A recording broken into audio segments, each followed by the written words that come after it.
vais ouvrir Acrobat et ouvrir ma thèse. Voilà ma thèse.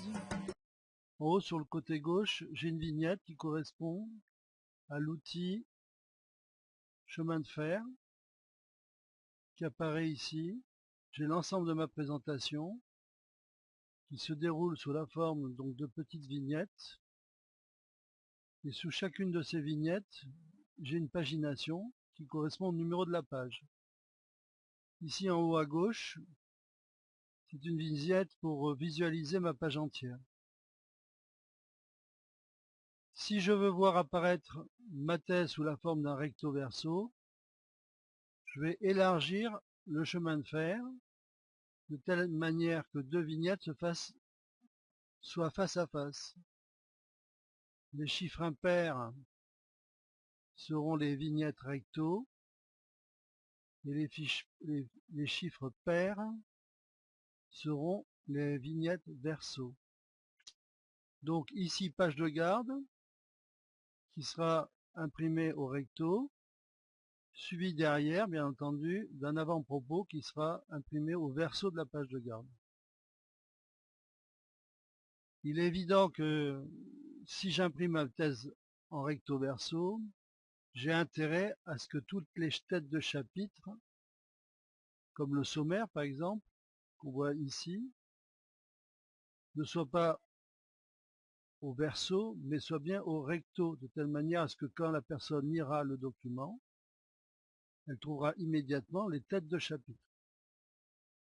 Donc, il va falloir envisager de vérifier ce document de telle manière à ce que toutes les têtes de chapitre soient pas en numéro pair, mais en numéro impair, et donc les faire passer dans le cas échéant du recto du verso au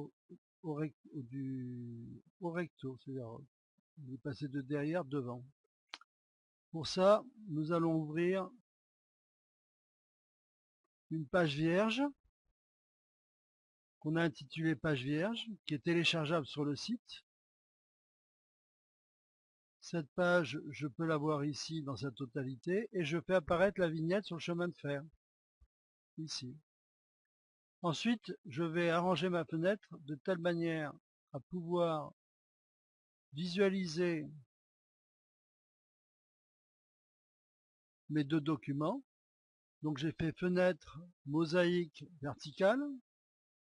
Et donc ici, je vois d'un côté ma page blanche et de l'autre côté ma thèse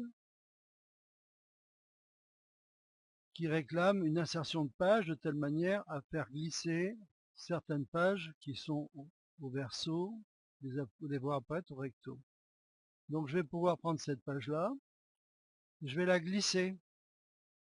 Et ici, je vais l'intercaler entre la page 1 et la page 2, de telle manière à ce que, une fois introduite, la page avant-garde, avant-propos qui était au recto, au verso, se trouve au recto.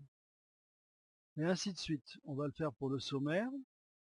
Je descends sur le sommaire. Alors pour l'instant, il a bien retrouvé sa place. On va mettre une page supplémentaire ici, parce qu'effectivement, le résumé qui est là, nous avons intérêt à le faire glisser. Donc on va le faire glisser de telle manière qu'il passe au recto. Voilà, le résumé est au recto.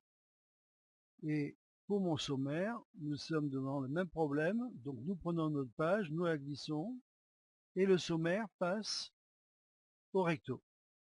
Ainsi de suite, de telle manière à ce que je m'assure que toutes les têtes de chapitre de mon document, par exemple ici, nous avons la liste des abréviations qui pourrait être donc glissée au recto.